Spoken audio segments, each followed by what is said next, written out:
t'es déjà inscrit à Ninja Warrior, Koh-Lanta. J'ai fait Ninja Warrior. T'as fait Ninja Warrior? Ok. Ouais. Et il faisait, c'est quoi ton nom soldat? Tu vois, avant de lancer le chrono, je suis soldat garnier, chef. Et je défonce tout le monde. Oui. Tu gravis 110 mètres à la corde, donc jusqu'au 2e étage de la Tour Eiffel en 18 minutes. Oui. Ça a établi un nouveau record mondial. Je grimpe et à un moment donné, tu vois, je vois mon pied, je fais non. Mon lacet est défait. En fait, on l'a fait juste un peu avant l'ouverture, mais t'imagines bien que tout autour de la Tour Eiffel, t'as plein de touristes. Donc c'est vrai que les gens ils regardaient comme ça. Qu'est-ce qui se passe? Si moi je suis capable de grimper à la Tour Eiffel, t'es peut-être capable de juste courir 10 minutes, tu vois. Donc de Paris 2024, t'as porté la flamme olympique. Ouais. Que tu te dis, mais qu'est-ce que c'est que ça? J'étais sur la piste d'athlètes avant les athlètes, tu vois. Enfin, voilà. Les JO, c'est suivi mondialement tout le temps et tout ça. Et là, c'était à Paris et t'y as participé. Ouais. Alors, j'avais aussi une chronique sur RMC dans la matinale olympique. Cool.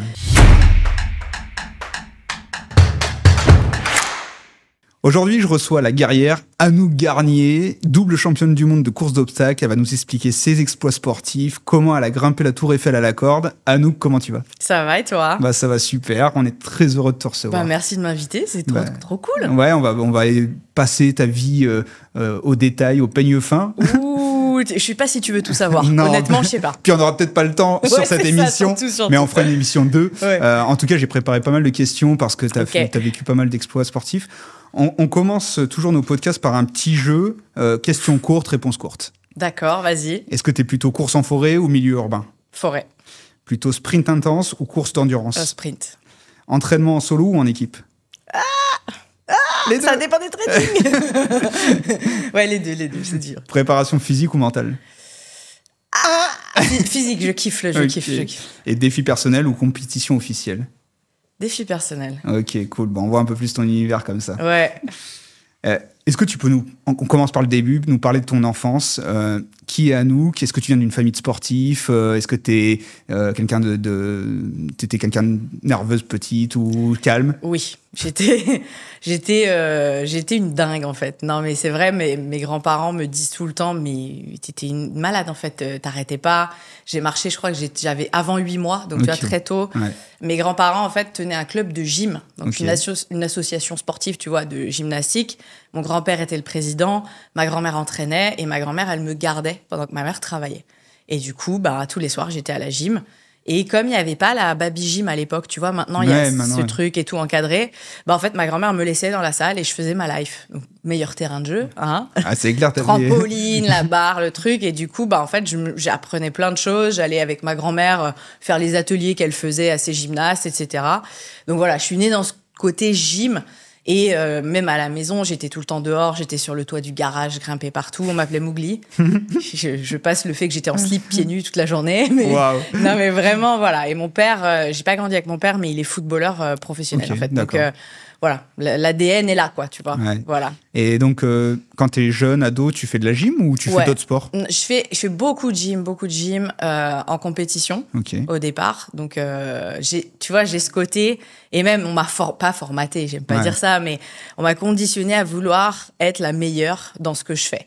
Après, j'ai un esprit de compétition qui est aussi très fair-play. C'est-à-dire que si je gagne pas, c'est qu'il y a meilleur que moi et c'est OK, tu vois. Cool. Mais j'ai toujours eu ce truc-là et je le ressens encore aujourd'hui. Et c'est aussi grâce à ça que j'en suis là aujourd'hui, je pense, tu vois. Ouais. Et j'ai fait d'autres sports plus tard, parce que la gym, ça me saoulait à un moment donné.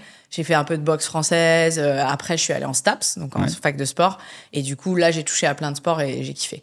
OK. Et à un moment, tu découvres une discipline qui est la course d'obstacles. Ouais. C'est à quel moment que tu découvres ça? En fait, j'étais prof de fitness. Donc, j'ai fait ça pendant plus de 10 ans, mais vraiment, prof de fitness, micro, musique, cours à fond et tout, avec à l'Aqua Boulevard de Paris, il y a des centaines de personnes, hein, donc t'en vois, c'est un show le truc, mais c'était génial. Et il y avait des séminaires de profs de fitness où j'ai fait des bootcamps. En fait, on avait les 3 premiers jours en mode intensif sur une discipline qu'on choisissait. Et moi, j'ai choisi bootcamp militaire, encadré par d'anciens forces spéciales, commando marine, donc t'imagines les gars. Et en fait, c'était génial, j'ai adoré, j'ai découvert le parcours du combattant. Ouais. Et là, révélation. Machine de guerre déjà, et j'ai adoré en fait. J'avais l'impression d'être un enfant sur un jeu en fait. tu vois. Tu t'es renseigné s'il y avait ce genre de discipline, si tu pouvais faire toujours ça de la course d'obstacles? En fait, c'est que je me suis... non, je me suis pas forcément renseignée au départ, tu vois, parce que j'étais dans mon fitness, tu vois, j'étais dans mon truc. Et un jour, on m'a proposé, dans un club, d'encadrer une équipe pour préparer la Spartan Race. C'était une des premières en France. Et je dis, mais grave!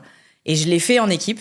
Et j'ai fini en équipe, j'ai dit, bon les gars, l'année prochaine, je suis désolée, mais je le fais en solo et je gagne. Ouais. Et en fait, c'est parti de là, et tu vois, ça fait presque 10 ans maintenant.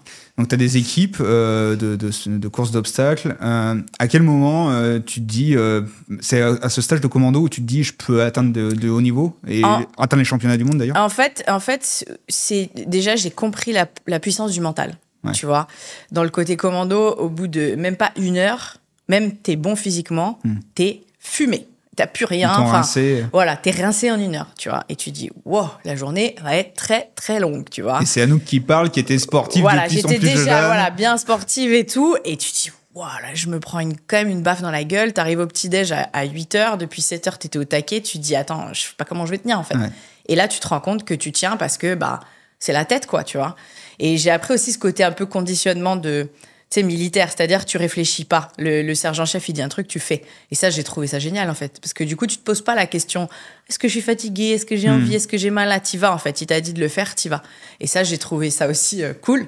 Et la puissance de l'équipe aussi, parce qu'à chaque fois, on est un groupe. Donc, le groupe, il va, t'y vas, quoi, tu vois.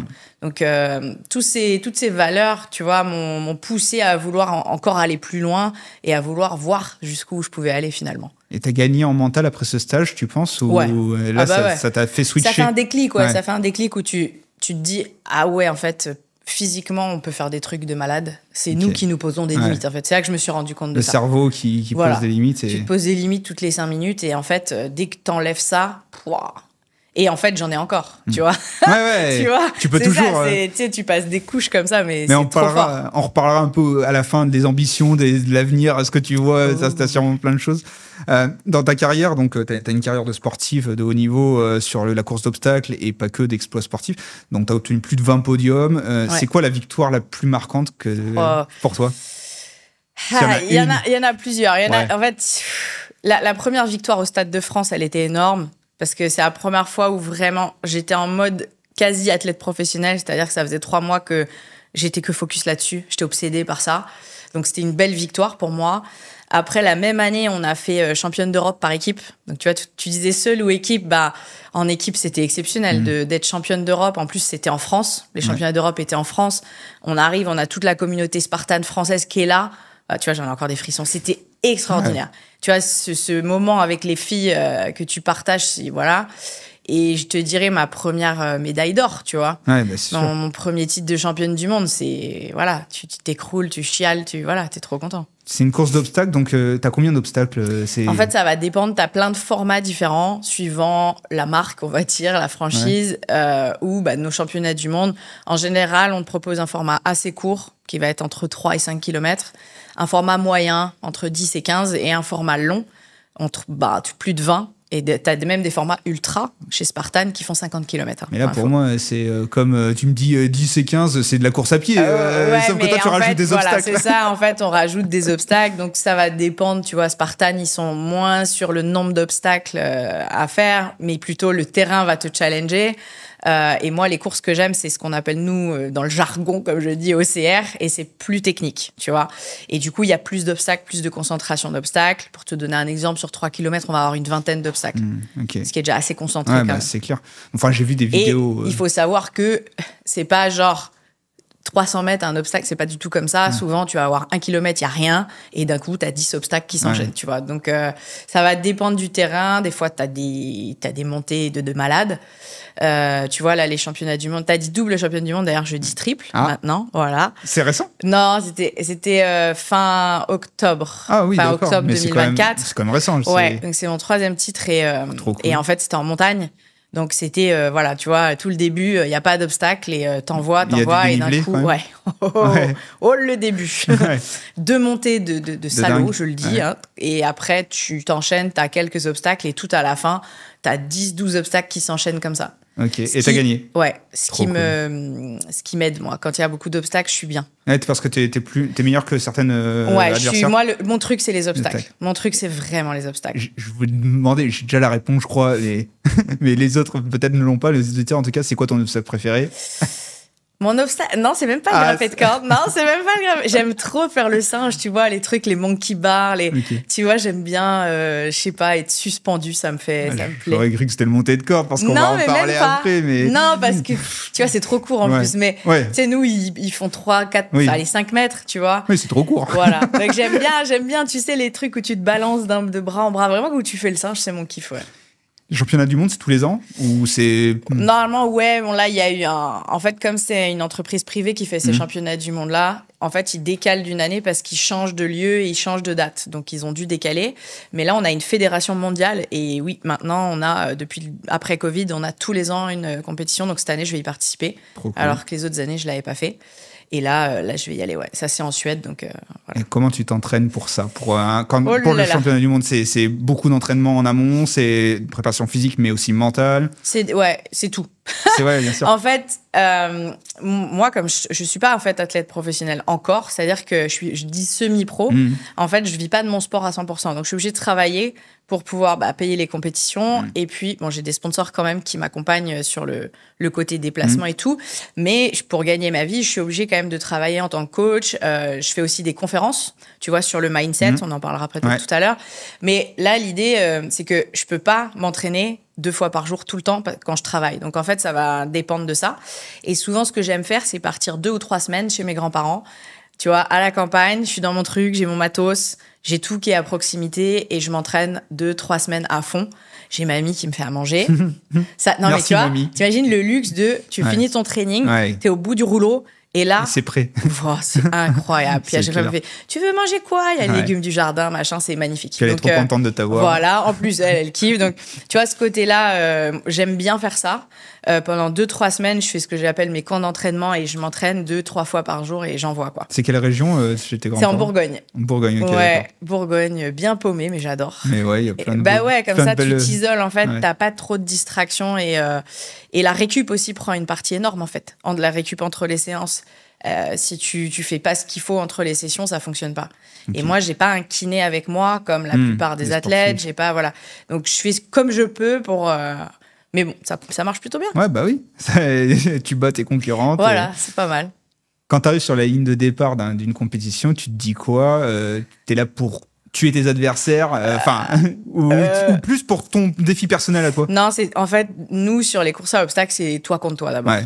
Si tu te concentres sur les autres, tu vas foirer ton truc, en fait. Okay. Donc, c'est toi contre toi. Et c'est même plus flippant, en fait. Parce que du coup, tu as plein de doutes. Sur la ligne de départ, c'est dur. C'est le moment le plus difficile, entre guillemets, parce que juste avant, tu as eu tous tes doutes. Tu as peur, en fait. Tu as peur que tes 3 mois d'entraînement, ils aient servi à rien. Tu te dis, est-ce que j'en ai fait assez?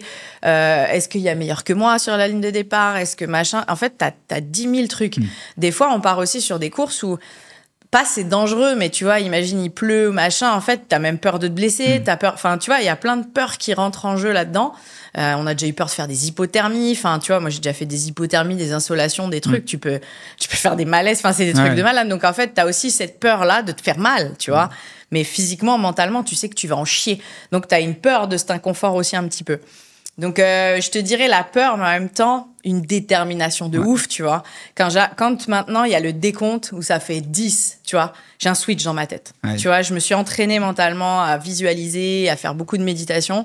Et quand ça a dit 10, piou, c'est fini. C'est pour ça que je t'ai appelé la guerrière. Ouais, c'est exactement ça. Je sais pas si tu avais vu l'émission d'ailleurs La Course des Champions où on m'avait aussi surnommé la guerrière dans cette émission. J'ai vu des passages et c'est peut-être là. Tu vois le regard, je sais plus qui. Bah, c'était Sandy Heribert qui était animatrice télé avec qui je suis devenue très amie, qui me disait mais t'avais un regard, t'étais capable de rigoler avec Teddy et d'un coup, piou. Et là le regard il changeait. Bah c'est ça en fait. Je me suis entraînée à ce que le moment où il y a 10 secondes, zoom, c'est fini. Il n'y a plus rien, il n'y a plus de peur, il n'y a plus rien, il n'y a que dalle, j'envoie. Ouais. Je suis là pour tout donner. Concentré, focus. Okay. J'ai confiance en moi, je suis déterminée, j'y vais, quoi. Bon, après, maintenant, en plus, tu as gagné confiance avec les titres que tu as obtenus. Ouais, mais tu sais que c'est plus dur. Tu vois, là, sur les championnats du monde où je me dis, en fait, tu vois, là, dans mes catégories, je suis en semi-pro. C'est-à-dire que je suis par groupe d'âge et tu as une catégorie pro où tu es classé tout le monde en même temps. Et en fait, je me dis, ça serait cool, je change de catégorie d'âge cette année, j'ai fait un record du monde, est-ce que je suis capable d'aller chercher un titre de championne du monde la même année que le record du monde? Sachant que c'est pas du tout la même chose, qu'il a fallu reprendre la course à pied, que la reprise a été très dure, qu'il y a eu les jeux, enfin voilà. Ouais. Et j'y vais, et en fait, ça fait 10 fois plus peur. Parce que tu te dis, si j'ai pas le niveau, tu vois, en fait, les doutes, c'est encore pire. Ouais. J'ai trouvé ça beaucoup plus dur de refaire un titre que d'aller faire un titre, parce que t'as rien à perdre. Au début, t'as rien à perdre, et maintenant, t'as des choses... Si tu performes pas, tu peux avoir des doutes après. Et puis même, le pire, c'est dans ta tête. Ouais, tu vois, les autres, ils s'en foutent limite, mais c'est pour toi. Ouais, donc, tu vois, d'avoir refait un titre, c'était énorme. Ok. Tu t'es blessé durant des courses, ça t'est arrivé ou pas encore Ça m'est arrivé, mais c'est des petites blessures qui m'ont pas arrêté, en fait. Okay. Tu vois, donc ça, c'est cool. Et la course à obstacles, ce qui est génial, c'est que tu vas courir, tu peux faire des entraînements type CrossFit, tu peux travailler ton endurance en vélo, tu peux la travailler en rameur, t'as tellement de choses que si tu te blesses une zone, tu peux quand même travailler d'une autre manière. De toute façon, tu dois être complète. Voilà, c'est ça. Donc du coup, tu t'arrêtes pas en fait. Tu te dis, même si tu vois, je suis un peu blessée là, je vais faire ça et tout. Là, cet été, j'ai eu une petite blessure à l'épaule, mais en fait, c'est très léger, mais c'était une gêne, ça a créé une gêne. Et tu vois, j'ai fait beaucoup de renforcement avec un kiné. Et voilà, ça s'est passé nickel. Pas de casse, pas de ligament. Pas encore, non. Mais jamais. Mais normalement, non. Je fais tout je fais extrêmement attention sur l'entraînement, sur la prépa physique, de pas mettre trop d'intensité, trop de volume.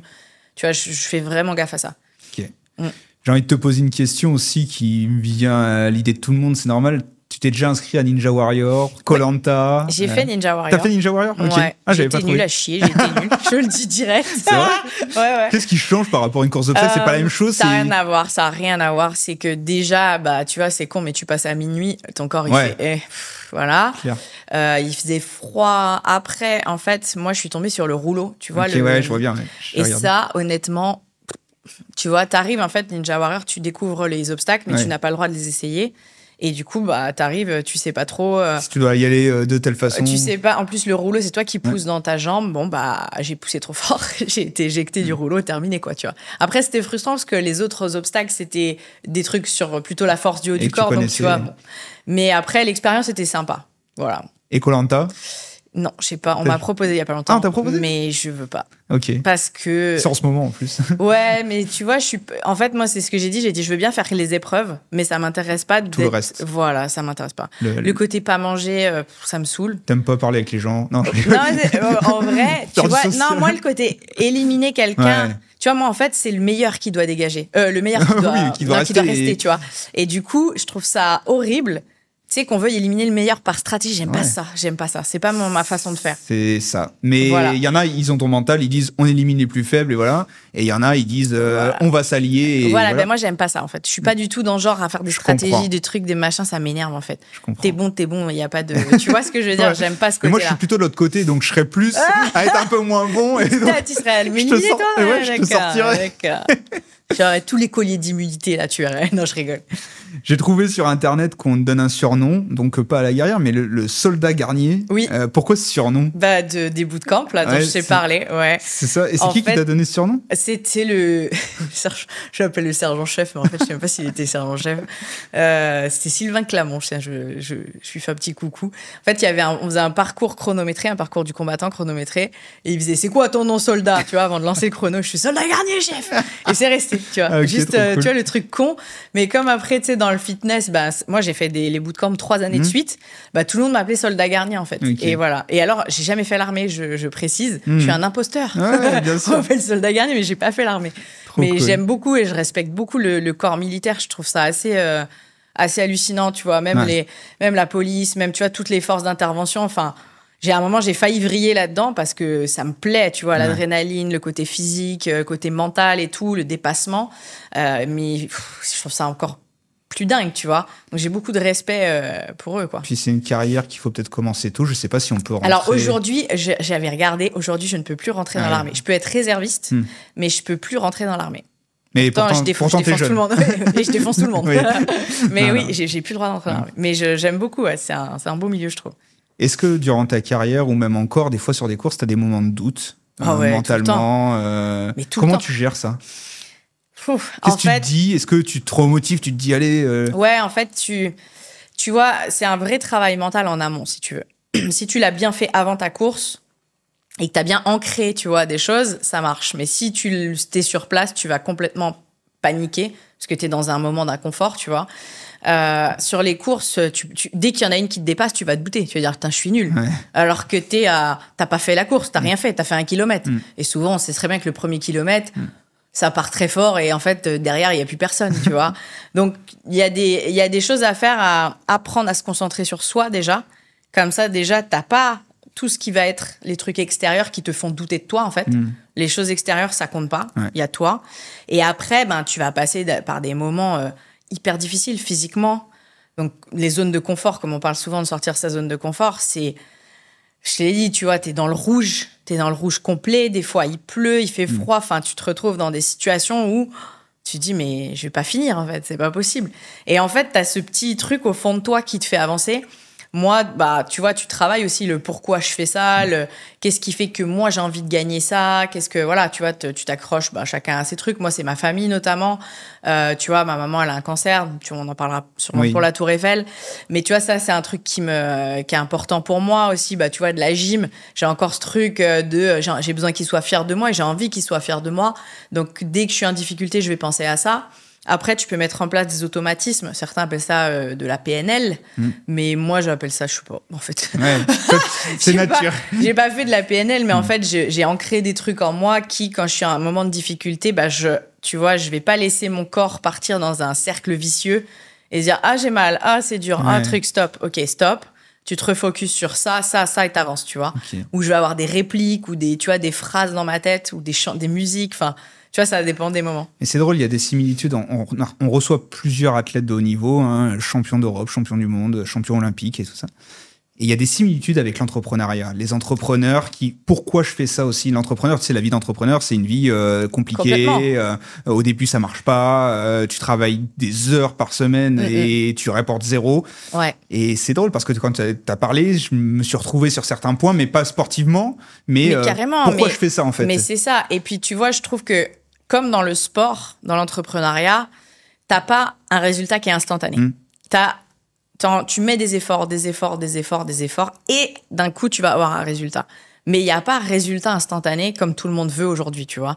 Et ça, je trouve que c'est un super état d'esprit. Parce qu'en fait, t'es habitué à faire de l'effort et tu t'engages dans ce que tu fais à 100%. T'as ton pourquoi qui te fait dépasser les doutes. Après, t'as plein de choses à mettre en place, mais voilà, t'as le pourquoi je fais ça qui est important. Et là, ça va te forcer à avancer et à aller jusqu'au moment où tu obtiens des résultats. Ouais. Et niveau mental, t'as quelqu'un qui t'aide ou tu te formes toi-même? Alors moi, je fais beaucoup moi-même. Okay. Tu vois, j'adore regarder plein de séminaires. J'ai été au séminaire de Tony Robbins en 2018, pour ceux qui connaissent. Énorme, ça m'a fait un gros coup de pied au cul, je vais le dire clairement. Ouais. Et après, je lis tous les jours, en fait. Je lis que des bouquins sur ça, en fait, sur le mindset, je lis en anglais quasiment tout le temps. Okay. Je regarde des vidéos, tout ce que je peux regarder, des podcasts, des trucs, des discours de motivation. Et en fait, j'ai réussi à ancrer moi des choses qui font que ça marche sur moi. J'ai des discours chez moi, j'ai un tableau écrit avec un espèce de truc de motivation, tu vois, je me réveille, je vois ça, en fait. Ouais, donc, tu vois, il y a tous ces trucs-là et je travaille encore dessus tout le temps, en fait. Tout le temps. J'écris beaucoup aussi. Okay. J'ai un carnet où j'écris tous les extraits de livres qui m'inspirent et qui me parlent. Quand, tu vois, je suis fatiguée, en pleine prépa et tout, je vais rechercher ces extraits-là. Il y a des musiques aussi qui me boostent, etc. Donc, je travaille là-dessus. Après, j'ai un ami aussi qui m'accompagne à distance. Un coach un peu mental, etc. Sur le côté énergie aussi, qui s'appelle Cédric Pajot, qui m'a bien aidé aussi avant la Tour Eiffel, notamment, parce que c'est pas facile. On va parler de tout ça juste après, parce que c'est extraordinaire. Mais voilà, et le mental, je trouve que ça fait une diff énorme. Ok. Mais c'est bien que tu en parles, parce que certains autres athlètes, ils sont très focus physique et ils disent que le mental, ça s'est forgé depuis l'enfance et voilà, et ils font pas trop attention. Ouais, mais je pense que ça se travaille beaucoup, tu vois, sur la confiance en soi, sur les doutes, sur mieux réagir au stress, mieux gérer l'émotion sur le moment, tu vois. Des choses comme ça, je pense que c'est des réactions. Oui, c'est sûr que t'es plus fort si depuis l'enfance tu t'es forgé, mais il y a plein de choses qui se travaillent avec des techniques, en fait. Ouais. Comment tu récupères après une course d'obstacles qui est très intense physiquement c'est comme du crossfit, c'est comme, même peut-être pire. Ça va dépendre des championnats ou des courses, tu vois. Maintenant, au départ, les courses, putain, mais tu finis. Le lendemain, t'as 3 jours, t'es grillé, t'as des bleus partout. Faut savoir qu'on a des bleus partout, on est griffé partout. Ouais. On a des courbatures, mais maintenant, franchement, beaucoup moins qu'avant, en fait. Tu vois. Mais on voit sur des photos, tu portes des électrodes des fois sur tes jambes. Ça, c'est des méthodes de récupération. Ouais, c'est de la récup. C'est, tu vois, le complexe électrostimulation. Tu vas faire des bottes de récup, tu vas faire des bains froids, tu vas faire des massages. Tu vas utiliser toutes les méthodes possibles pour récupérer. Après, si c'est la fin de saison, tu vas être un petit peu moins sérieux sur ça. Tu vas te faire un petit peu plaisir, tu vas te laisser aller. Mais après, là, en pleine saison, tu vas dire, attends, faut pas déconner. La course, le but, c'était pas ton objectif principal. Donc, tu vas essayer de récupérer et de multiplier, on va dire, les manières de récupérer. Donc, tu parlais de ça. L'alimentation joue un grand rôle, l'hydratation. Bain froid, moi, j'aime bien. Je suis très bain froid. Ah, ok. Ouais, j'adore ça. Qui nous avait parlé de ces bains froids? C'est génial. Mais apparemment, ça aide vraiment à la récupération. Ouais, moi, j'aime sur les beaucoup. muscles et tout. Ouais. Et ça permet de réduire les inflammations. Donc, tu vois, nous, on a une course à Morzine, une Spartane, où il y a le ruisseau froid. Putain, bonheur. Tu sors tu finis la course. Tu finis ta course même. On va se mettre dans le ruisseau. C'est génial. Tu m'étonnes ça. Ouais, et tu sens que tu récupères bien. Le massage aussi. Le massage juste post-course. Et donc, c'est des kinés là qui massent? Ouais, tu vois, sur certaines courses, il y a des kinés qui sont en place. Je sais, ma femme fait des semi-marathons ou des marathons comme ça. Et souvent, à la fin des courses, il y a des kinés qui C'est ça. Franchement, si tu peux vraiment te faire masser, maintenant, j'ai remarqué... sinon, quand je suis, il y a des hôtels où il y a des massages un peu sportifs. Franchement, juste après, je fonce dessus. Ouais. Dans la journée, c'est top. Ok. Avant de parler donc du dernier exploit en date, ah non mais c'est pas le dernier puisque t'as eu. Ouais c'est vrai. Donc, moi quand j'ai préparé l'interview c'était le dernier exploit que t'avais en date. Non j'ai pas beaucoup parlé de ce truc-là. Où t'as gravi la Tour Eiffel à la corde. J'aimerais qu'on parle plutôt un peu de ta vie de tous les jours. C'est quoi ta vie de tous les jours? Est-ce que tu t'entraînes tous les jours? Est-ce que tu donnes des cours tous les jours? Alors moi j'ai un coaching que j'ai tous les matins, un client que j'ai tous les matins assez tôt. C'est un client en particulier? Ouais, en particulier. Donc je vais chez lui, je fais sa séance et puis après moi je vais m'entraîner. Après ça va dépendre parce que tu vois tu parlais d'être entrepreneur. Moi du coup comme je développe mes activités de conférencière etc. Je développe mes projets. Du coup, c'est un peu un mix d'entrepreneurs, d'athlètes. Du coup, t'arrêtes jamais vraiment. Et après, ça va dépendre des rendez-vous que j'ai, tu vois. J'essaie de caler des rendez-vous en fonction des dispos des gens, de moi, etc. Et quand je prépare un vrai objectif, tu vois, il y a 5 jours par semaine où je m'entraîne. Ok. Il y a 2 jours off en général. Ça peut arriver qu'il y ait un jour, il y ait que un jour off, mais en général, il y en a au moins un complet. Ouais. Et après, il y a de la récup active. Les séances, elles vont varier. Je cours 4 ou 5 fois dans la semaine, suivant ce que je prépare. Là, en ce moment, j'ai une grosse séance de grimpée de corde aussi, parce que je veux pas perdre le niveau que j'ai. On en parlera tout à l'heure.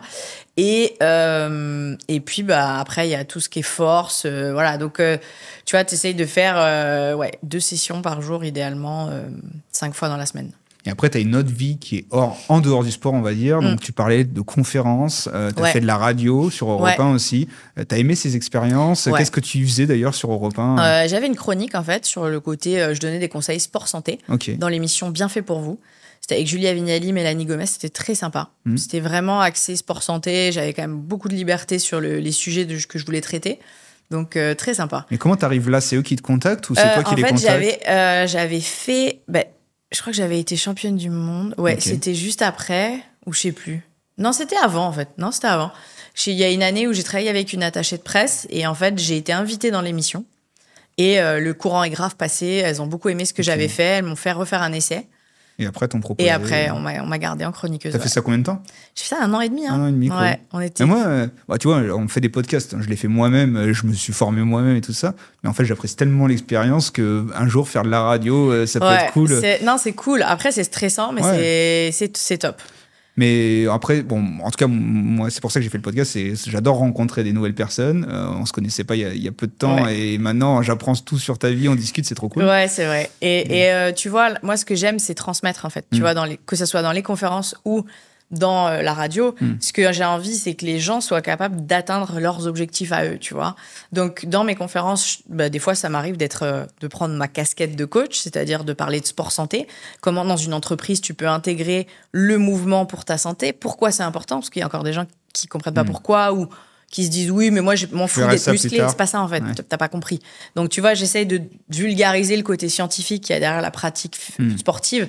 Je dis même pas un sport, tu vois, je parle même pas de performance, mais juste d'intégrer le mouvement à son style de vie. Et je trouve qu'il y a un gap entre les gens qui disent je veux me mettre au sport, tout le monde veut se mettre au sport ou sait qu'il faut le faire, mais de le faire, tu vois, le côté la prise de décision, l'action, il y a un énorme gap. Et moi, je sens que j'ai beaucoup de choses pour combler ce gap. Super. Donc, j'ai envie de donner vraiment un maximum d'astuces dans des émissions radio ou dans mes conférences. Les conférences, tu les donnes en entreprise ou c'est dans des grandes salles? Ouais, c'est plutôt en entreprise, tu vois. Après, là, je suis invitée sur des événements prochainement où c'est pas forcément entreprise, c'est ouvert au grand public. Mon but plus tard, ce sera de faire au grand public, vraiment. TEDx Ouais. Là, je suis peut-être sur le coup sur un TEDx, mais cool. Tu vois, moi, je veux partager à tout le monde, en fait. Tu vois, ce que j'ai travaillé, moi, sur mon mental, je vois que ça fonctionne et j'ai envie de le partager aux gens, en fait, pour qu'eux puissent être bien, tu vois, se sentir accomplis et tout ça. Bon, t'as déjà une multiple vie, on vient de le voir, mais t'as d'autres passions en dehors de tout ça, qui n'est pas spécialement de la passion rémunératrice, mais les échecs. Pas du tout. Non, je rigole.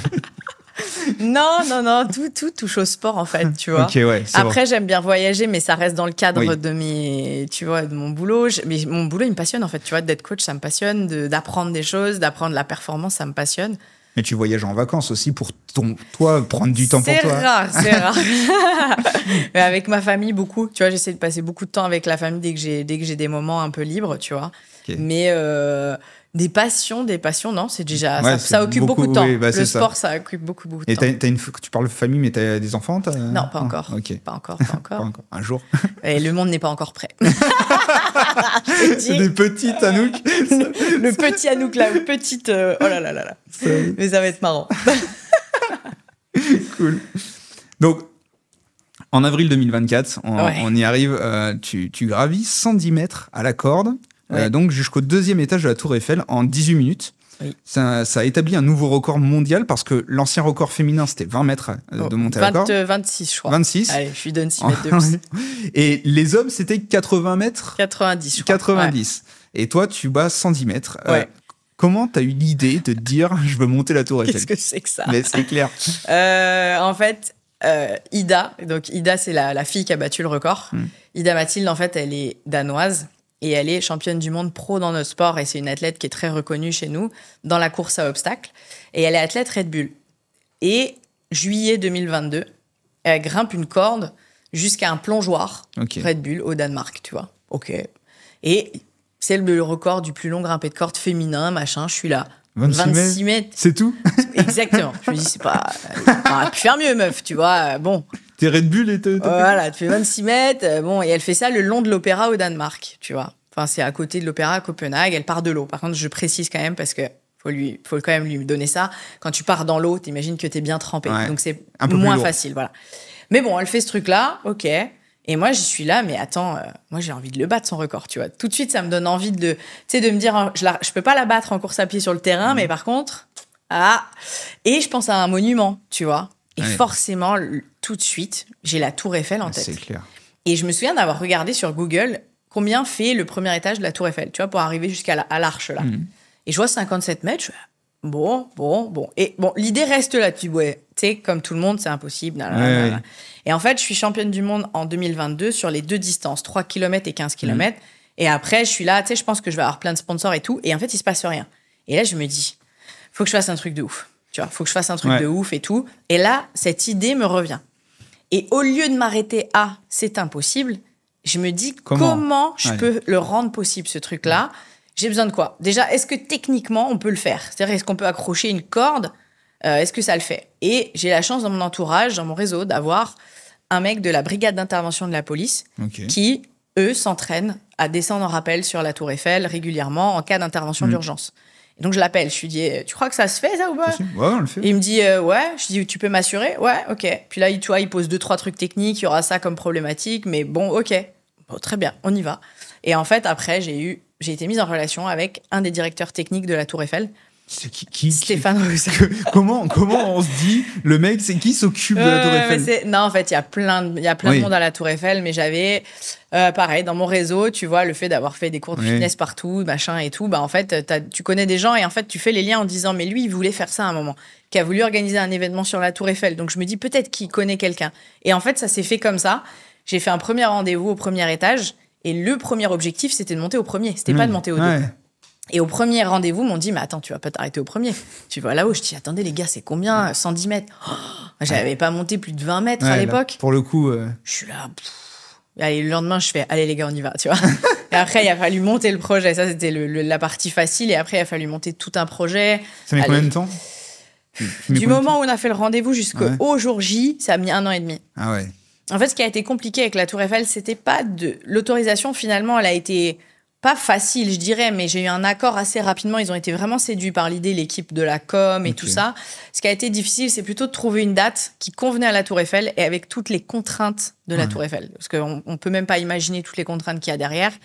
Et du coup, moi, de me plier aussi à ces contraintes, et c'était vraiment pas facile. Et il y a des moments, en fait...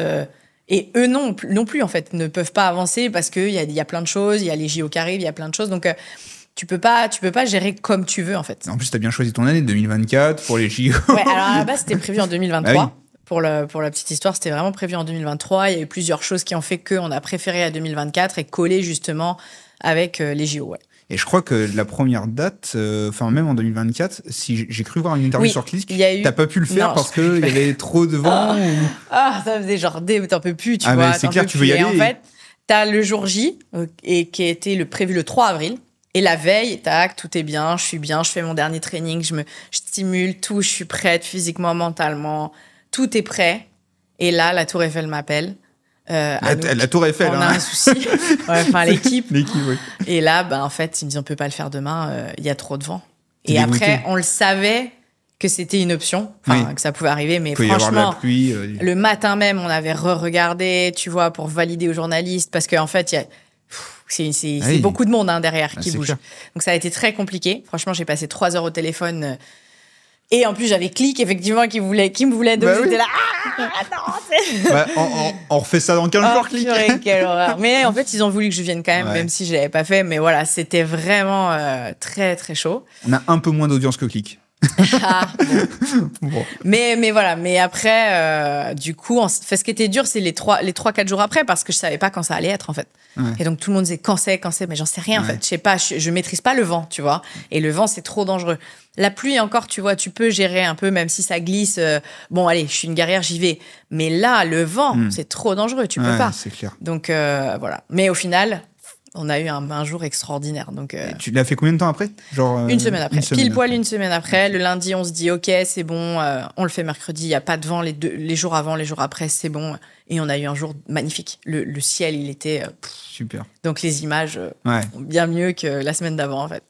Est-ce que tu as une condition de temps pour battre ce record? Non, je ne m'étais pas mis de temps, en fait. Comme personne n'avait jamais fait cette distance, mon objectif, c'était la distance. Donc, tu vois, je prenais le temps qu'il fallait.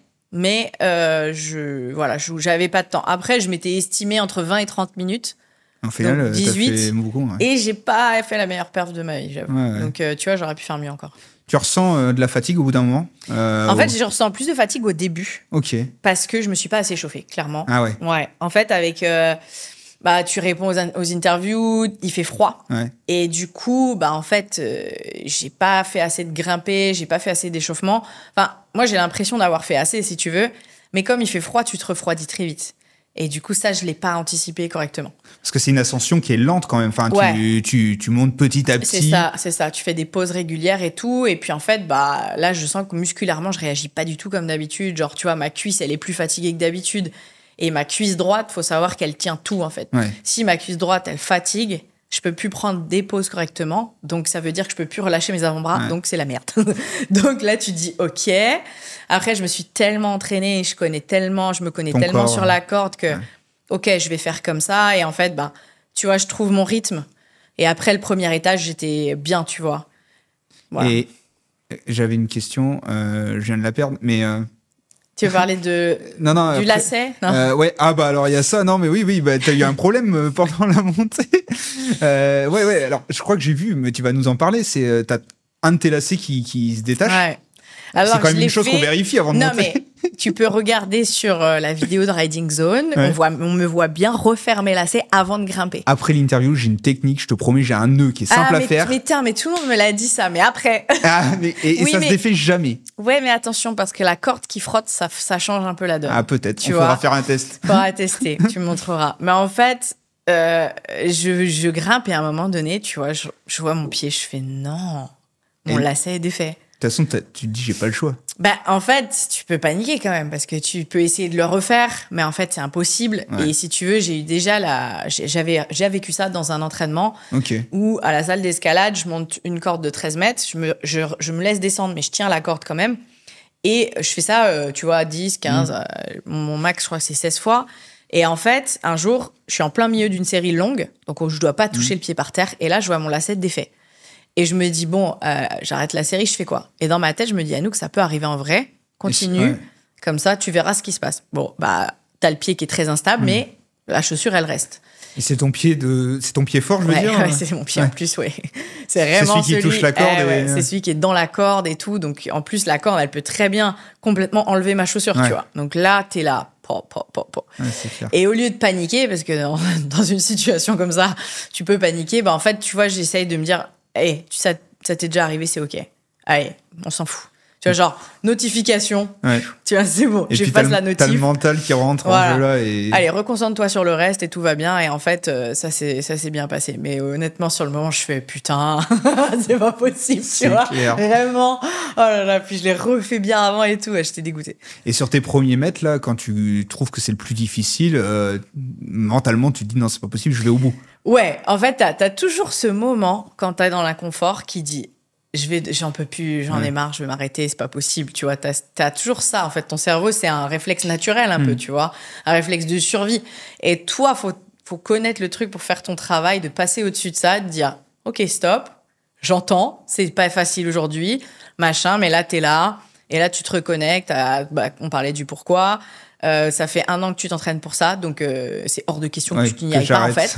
Donc, tu te tais et t'y vas, tu vois. Tu vas trouver la solution, OK, ralentis, prends plus de pauses, voilà, on s'en fout. Et en fait, ça passe, tu vois, après. Et c'est une question bête, mais c'est plus de force dans les jambes ou plus de force dans les bras pour monter la corde?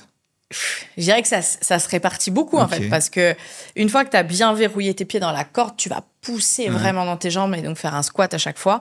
Mais tu as quand même, ce qui est le plus dur, c'est d'avoir tes mains tout le temps, en fait, le grip, tu vois.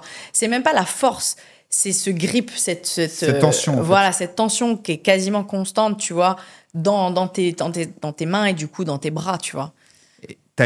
Et alors, peut-être aussi, ça, c'est une question que je me pose là, mais t'as une crampe à un moment? Non, j'ai pas eu de crampe. Ou des fois, des montées à des entraînements, ça t'arrive d'avoir des crampes? Non, pas trop de crampes. Okay. Parce que là, ça te fait arrêter une crampe.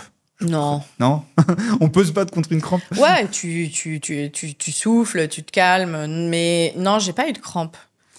Et t'arrives donc pour ton ascension de la Tour Eiffel. Il y a des touristes tout le temps, la Tour Eiffel. Donc les gens, ils se demandent ce qui se passe, alors là, ils te regardent. Elle n'était pas encore ouverte au public quand on l'a fait. On l'a fait légèrement avant l'ouverture, parce qu'en fait, le fait de décaler la date, en fait, il y avait trop de... C'était les moments où il y a le plus de touristes, donc trop dangereux, en fait. C'est des notions de sécurité aussi. Donc, en fait, on l'a fait juste un peu avant l'ouverture. Mais t'imagines bien que tout autour de la Tour Eiffel, t'as plein de touristes. Donc c'est vrai que les gens, ils regardaient comme ça. Qu'est-ce qui se passe? Mais moi, c'est vrai que j'aurais trop aimé être là, de voir un truc comme ça. Ça arrive une fois dans une vie et personne... C'est vrai. Et je me suis dit, je suis désolée aux gens parce que tu sais, du Trocadéro, les touristes qui devaient prendre les photos, on devait me voir entre les deux étages, tu vois. Photobombe. Ouais, c'est clair. Et donc, toi, t'as des proches à toi qui sont là? Ouais. Il y a toute ma famille, il y a mon frère, ma mère, mes grands-parents. Il y a beaucoup d'amis, mes amis proches. Ma meilleure amie, elle est venue de Nice et tout pour ça. Ah, trop cool. Ouais, franchement, il y a beaucoup d'amis qui sont là. Donc, c'est génial, en fait, tu vois. Tu fais ça en partie aussi parce que, j'ai lu sur Internet que tu soutiens des associations, tu soutiens une association en particulier contre le cancer du sein. C'est ça. T'as fait ça pour aussi soutenir? Ouais, en fait, il y a un moment donné dans le projet où je me suis dit, tu vois, j'ai envie de le faire aussi pour une belle cause, tu vois. Oui, pour montrer aux gens que tu peux te dépasser, que le sport, c'est vraiment important. Pour moi, c'est aussi ça le truc, c'est inspirer les gens juste à bouger à leur niveau. Si moi, je suis capable de grimper à la Tour Eiffel, t'es peut-être capable de juste courir 10 minutes, tu vois. C'est un petit peu ça le message, mais ma maman, elle a un cancer du sein, elle est en récidive, elle a des métastases osseuses dans les hanches et tout ça. Et en fait, tu te sens impuissant de ça. Tu te dis, mais je peux rien faire. Et puis, ma mère, elle a un traitement là aujourd'hui qui n'existait pas il y a 5 ans, tu vois. Donc, tu as envie de dire, tu es aussi reconnaissant du fait que la science, elle avance. La recherche. Et tu te dis, comment moi, je peux aider ça ? En fait, tu vois, essayer de récolter un petit peu des dons, ou en tout cas, déjà, mettre l'association en avant, c'était déjà quelque chose de top. À ton niveau, avec tes compétences. Voilà, c'est ça. Et du coup, en fait, ma mère, je sais qu'elle souffre, tu vois, il y a beaucoup de douleurs articulaires et tout ça. Il y a aussi ce côté, les gens, ils souffrent, tu vois, du cancer. Toi, t'as rien. C'est quoi ton excuse pour pas bouger, en fait, tu vois ? Donc, tu vois, j'ai envie d'exploiter mon potentiel à son maximum. Je trouve ça génial. Mais c'est aussi, le cancer du sein, c'est un cancer qui est répandu. Enfin, on connaît tous quelqu'un qui a eu un cancer du sein. Enfin, moi, là, je vois de plus en plus quand même. De plus en plus. Donc, tu vois, il y a ça. Et puis, je trouve que le sport, tu vois, on met pas assez ça en avant, mais ça réduit le risque de cancer, mais aussi de récidive. Et je pense que c'est important aussi. Et tu vois, il y avait ce côté aussi, cette image de « je suis sur la corde ». Il n'y a pas de concurrente là. C'est moi contre moi, tu vois. C'est moi contre moi, mes douleurs, ma fatigue, mon truc. Donc, j'aimais bien aussi ce combat contre moi-même, en fait. Et je pense que le cancer, c'est un petit peu ça. C'est toi contre toi. C'est à toi de prendre le dessus sur tes cellules cancéreuses qui sont en toi. Moi, c'est un peu cette image aussi que je voulais montrer. Tu vois, de se battre, d'être capable d'aller plus loin que ce qu'on pense, etc. Mais c'est un vrai combat et on le voit. Enfin, ta maman, elle doit être très courageuse aussi de se battre contre la maladie. Donc, voilà, il faut que ça rentre dans l'ordre. Mais c'est quand même un cancer qui est bien soigné en France. Oui, c'est sûr. C'est le cancer le mieux soigné. Mais après, franchement, la recherche, elle évolue beaucoup. Mais c'est pour ça aussi, tu vois, que je voulais mettre cette cause en avant et mettre le sport en avant parce que ça change beaucoup. Si tu voudras mettre une association en avant et tout ça, tu me donneras les liens des réseaux qu'on met sur la vidéo. On mettra tout ça. On a reçu un barman champion de cocktail qui a créé une association qui s'appelle Madame S, aussi contre le cancer du sein, parce qu'il a perdu sa femme, enfin son ancienne femme, d'un cancer du sein. Et donc, il a créé cette association où il crée des cocktails roses autour. Génial. Donc, on a mis tout ça aussi. Madame S, qui soutient qui soutient la guérison, la cause. C'est quoi le prochain record du monde que tu veux battre ? Là, honnêtement, en fait... Si tu nous donnes une exclue. Non, je rigole. Je l'ai dit déjà, mais en vrai, là, en ce moment, je suis sur plusieurs trucs dans ma tête. Après, c'est toujours compliqué. C'est pas toi qui prends les décisions d'une certaine manière. C'est-à-dire que toi, moi, mon seul job, c'est grimpe ta corde. Et oui, je veux aller plus haut, clairement, je vous le dis. J'ai fait 110 mètres, en haut, je me sentais pas du tout au maximum de mes possibilités. Je m'étais tellement entraînée que voilà. Ouais. Donc du coup, oui, je veux... moi, franchement, dans ma tête, sur les 2-3 prochaines années, voire plus, j'en sais rien, je veux aller de plus en plus haut. Je veux voir, elle est où la limite physique, mentale, tout ce que tu veux, mais c'est où la limite de grimper de corde, en fait, pour un être humain, tu vois. Je suis un peu dans ce délire-là, sachant que là, j'ai pris des pauses, donc je suis en totale autonomie, mais... je me suis pas alimentée, j'ai pas bu, tu vois. Ouais. Donc en fait, il y a attends, si je rajoute ça, mais je peux aller super haut en fait, tu vois. C'est dingue. Donc je sais dans ma tête déjà que je peux dépasser 200 mètres. Ça, j'ai pas de doute là-dessus. Après, où, quoi, comment, bon, il y a 2 villes que j'ai en tête. Dubaï, non. Dubaï, de ouf, et Las Vegas. Ah ok, ouais. Voilà. Il y a quoi Las Vegas ? Il y a des gros... En fait, j'ai remarqué que je peux grimper avec une grue, en fait. Tu vois, je peux grimper le long du coup d'un immeuble, etc. Donc là, je suis en train de monter 2 projets, que ce soit Dubaï et Las Vegas. Voilà. Les Américains, ils sont fous de ce genre. En fait, il y a un moment, tu te dis, je vais pas te mentir aussi, ça a été très difficile en France de trouver des sponsors. Même pour la Tour Eiffel, parce que je pense qu'il y avait 2 choses. Soit on me croyait pas, soit c'est les gens ont un état d'esprit qui est fermé. Tu vois, ils sont comme ça, genre. Ah bah c'est clair. C'est la ligne marketing, c'est ça. Donc, mais t'as une opportunité qui arrive. En fait, tu fais quoi ? Et en fait, ça, j'en peux plus. J'en peux plus de me battre pour montrer que les performances c'est important, pour montrer. Tu vois, on me dit à moi, on n'a pas de budget pour mon événement Tour Eiffel. Alors que les Américains, ils vont te mettre direct plein de trucs. Hein. Mais 2 mois après, j'apprends que cette même marque a mis un contrat à 5 chiffres sur un influenceur. Ouais. Et tu dis, Tu vois, c'est une marque de sport normalement qui prône la performance, je la citerai pas, mais, tu dis franchement, tu vois, moi, mes valeurs, elles sont pas là. Il y a un moment donné, je pense que la performance, elle est plus importante que tu vois, le nombre de followers. Donc, aux États-Unis et même Dubaï, ils sont très ouverts, les Émirats, sur beaucoup de choses. Ils sont en développement, ils aiment beaucoup le sport, etc. Moi, j'y suis allée plusieurs fois. On a beaucoup de courses là-bas qui se développent. Il y a plein de choses qui se passent dans les Émirats en ce moment. Mais bon, aux États-Unis aussi, je sais, parce que quand tu parles de Las Vegas, je pense que là-bas, ils seraient fous aussi de ce genre d'exploit. J'ai un truc là en tête qui a jamais été fait, donc je pense qu'ils vont être chauds patates. Trop cool. On espère que tu trouveras des sponsors. On va voir. Mais en tout cas, non, mais c'est sûr, quand j'ai un truc en tête, par contre, je me fight. J'ai l'impression. Donc, pour moi, il y aura un grimpé à Las Vegas, il y aura un grimpé à Dubaï. Après, comment ou quoi, j'en sais rien. Mais les deux seront faits, Et je veux aller de plus en plus haut. Ok, super. Et je suis sur Marseille aussi, peut-être. Il y a verra. Peut-être des trucs. Okay. À Marseille, on viendra te voir. Pour le coup. Marseille. À Las Vegas, ça dépendra du moment. mais cool. Ok. Tu as été ambassadrice pour les JO, donc de Paris 2024. Tu as porté la flamme olympique.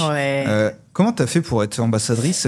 On te contacte? J'ai rien fait. Ok, c'est qui t'appelle? C'est quelqu'un, en fait, si tu veux, quand j'ai été championne du monde en 2022, j'ai fait un podcast RMC Running. Okay. Et du coup, je raconte un peu mon histoire du championnat du monde, tout ça. Et un mois après, je reçois un mail, Paris 2024 et tout. Oui, on adore votre profil, on voudrait que vous soyez ambassadrice. Je suis là, c'est quoi ça? C'est très bizarre. Et en fait, je vais au comité olympique, je fais un rendez-vous avec les 2 directeurs du programme des volontaires. Ils m'expliquent le truc et tout. Et moi, au départ, je me dis, il va y avoir, pour 45 000 volontaires, il va y avoir 1000 ambassadeurs. Et elle me dit, vous allez être 6. Je suis là, what? Trop cool. Et en fait, quand je dis, mais vous m'avez trouvé comment? Pourquoi j'ai reçu ce mail, en fait, tu vois? Moi Et en fait, le directeur du programme, il est triathlète. Okay. Donc, en courant, il écoute tout le temps le podcast. Et donc, il a entendu parler. Il entend. Et en fait, ils sont en pleine recherche des ambassadeurs. Et la course à obstacles, il faut savoir quand même qu'on rentre, ça y est, en fait, c'est officiel. On est au sein du pentathlon moderne pour Los Angeles 2028. Trop bien. Sous un format beaucoup plus court. C'est un format sprint, il y a 8 obstacles. Mais on devient un peu olympique. Et donc, il se dit, c'est un sport qui est très pratiqué, de manière loisir.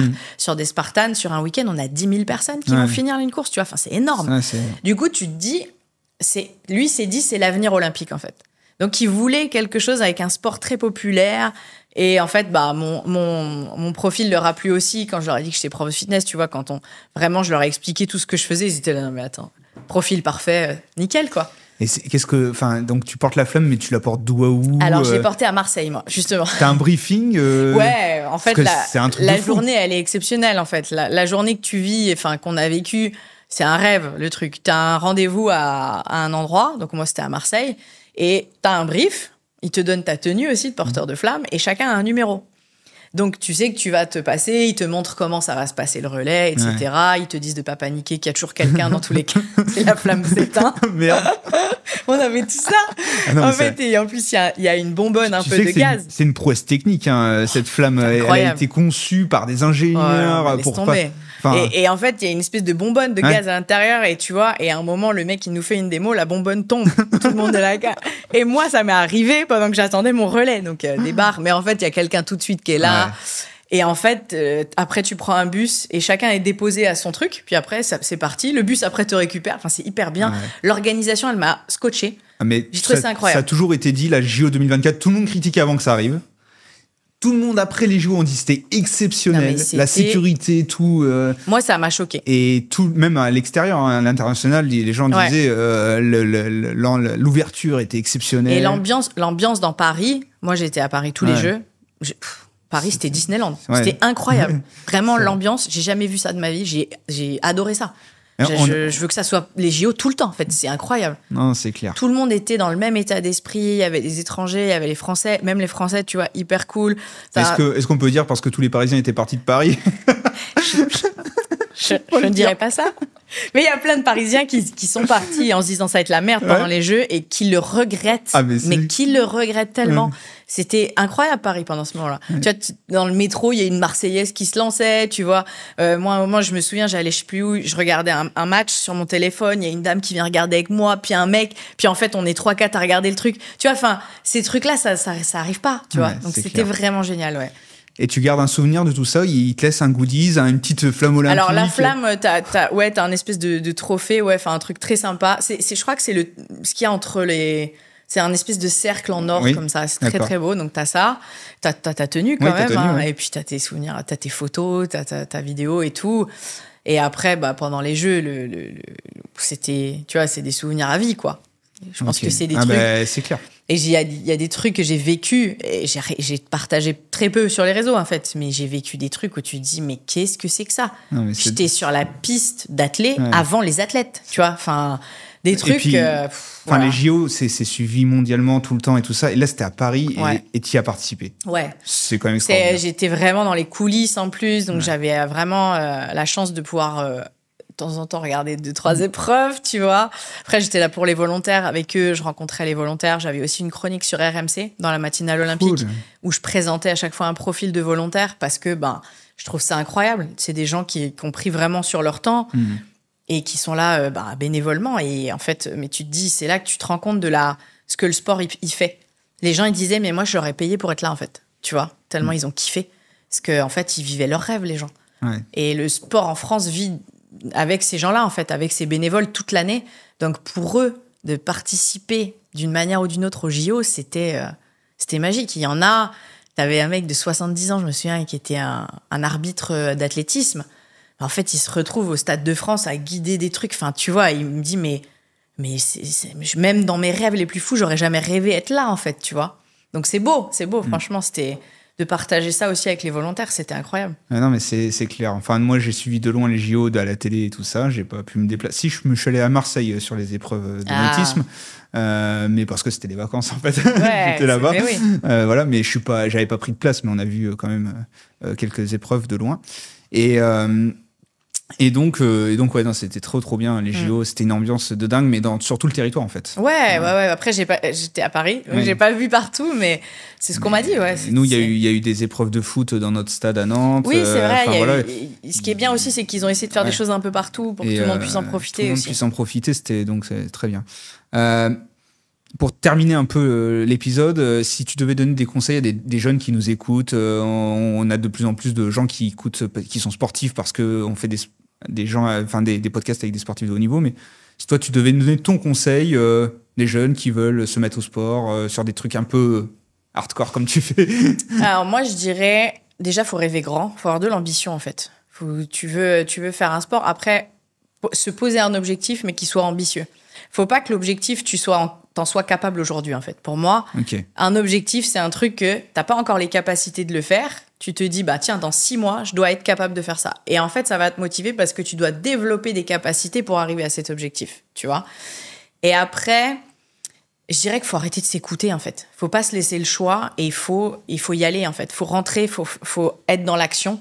Et il faut pas écouter ces petites émotions de j'ai envie, j'ai pas envie, c'est le moment, c'est pas le moment. Faut s'engager dans son objectif et puis faut tous les jours faire des petites choses qui font que tu vas avancer en direction de cet objectif. Est-ce que toi, parce que moi, donc moi je suis plutôt entrepreneur, mais on a dit il y a des similitudes. Ça m'arrive des fois de me dire mais pourquoi je fais tout ça? Vas-y, j'arrête. Ouais. Et est-ce que toi aussi ça t'est déjà arrivé de dire j'arrête? Non mais et après, en fait le lendemain tu repars. Bien sûr, mais en fait si tu veux c'est un double combat. C'est-à-dire qu'à la fois tu te bats pour être performant dans ton sport, tu te bats pour aller chercher de l'argent, faire un projet ou en tout cas chercher des sponsors et pouvoir vivre de ton sport. Donc en fait, t'es dans un combat constant. Et à un moment, tu te dis, tu sais quoi, ça me casse les couilles. Je vais retourner dans mes petits clubs de fitness tranquille et puis voilà. Et en fait, tu te dis, ouais, mais non, je suis pas comme ça en fait. Ou alors, tu sais, tu regardes les gens, des fois, tu sais, ils font leurs 35 heures, ils font leur life et tu te dis, mais pourquoi je fais ça en fait? Tu vois, des fois, ça m'arrive. Hein. Dans ta petite campagne, en plus, tu vois, c'est moins cher. Enfin, tu vois, tu galères moins, tout est tranquille, tout est facile, entre. Enfin, c'est pas facile, hein, j'exagère, mais c'est moins de contraintes, c'est moins de trucs. Et en fait, des fois, je me dis, mais pourquoi je fais pas ça, moi? Je reviens aux bases et je prends une maison en campagne, je prends des moutons. Des fois, je suis chez mes grands-parents, je me dis, pourquoi je n'achète pas une maison là-bas? C'est et calme. Que je reste tranquille là-bas et je me trouve un petit job et on n'en parle plus en fait. Tu sais que moi je me dis ça, des fois je me dis je prends une maison de campagne, je prends 3 moutons, 2 poules et j'écoute le silence. Voilà. Et je prends un chien, je suis bien, tu vois. Et en fait, je me dis, non. Ouais. Tu vois, j'ai un drive comme ça au fond de moi qui dit, mais non, il y a tellement de trucs que je veux faire. Et moi, ma seule pression, ma seule truc, c'est le temps. Enfin, c'est pas le temps, mais c'est que en tant qu'athlète, t'es pas éternel. Donc, tu te dis, tu vois. Oui. Après, mon sport, tu vois, les sports d'endurance, on tient hyper longtemps. Et au contraire, on s'améliore avec le temps. Donc, tu vois, je sais que moi, dans ma tête, j'ai encore 10 ans. Au moins à ce niveau-là, voire enfin plus haut. Mais tu vois, c'est sûr que tu as envie de te dépêcher de faire les trucs et d'avancer tes projets et tout ça. Ok. Mais bon. Où est-ce qu'on peut te retrouver pour suivre tes actus? T'as Instagram? Ouais, j'ai Instagram, mais honnêtement, j'y vais plus trop. Okay. J'ai enlevé Insta de mon téléphone. Je voulais plus passer plus de temps sur les réseaux et à montrer que je fais des choses qu'à vraiment faire les choses. J'ai une overdose de ça, en fait. Et mais sur Insta, sur LinkedIn. T'as un LinkedIn aussi? Ouais, donc t'as un site internet ou pas, non? Alors, j'ai un site, mais il est en stand-by. Ouais, il est en stand-by. Ouais. Mais donc, on mettra ton LinkedIn et ton Insta. Ouais, si les gens ils veulent aller voir. Sur LinkedIn, attention, tu vas voir plein de trucs. Non, pire que clic. Envoyez, allez-y. Non, mais je rigole. Mais enfin, peut-être que tu auras des demandes, j'en sais rien. Mais après, j'essaye de répondre, tu vois, même sur des questions un peu intéressantes, quoi. Ouais, non, dites pas juste bonjour. Je comprends pas ça. Tu vois, les messages, les gens me disent salut. Ouais. Tu veux que je te dise quoi? Tu vois, c'est. Ouais. Non, mais en tout cas, merci de toutes tes expériences, de ton aventure. J'ai découvert plein de choses. Alors, j'ai préparé l'interview, bien évidemment, mais je pense qu'on a fait découvrir à toute l'audience tout ce que tu as vécu. Donc, merci d'être venu. Eh ben, merci à toi. Je t'en prie. C'était Anouk Garnier dans Parlons peu, parlons passion. Vous pouvez nous retrouver tous nos épisodes sur Apple Podcast, Deezer, Spotify et YouTube. On ressort un épisode toutes les semaines. La semaine prochaine, ce sera avec un nouvel invité passionnant et passionné. Ciao.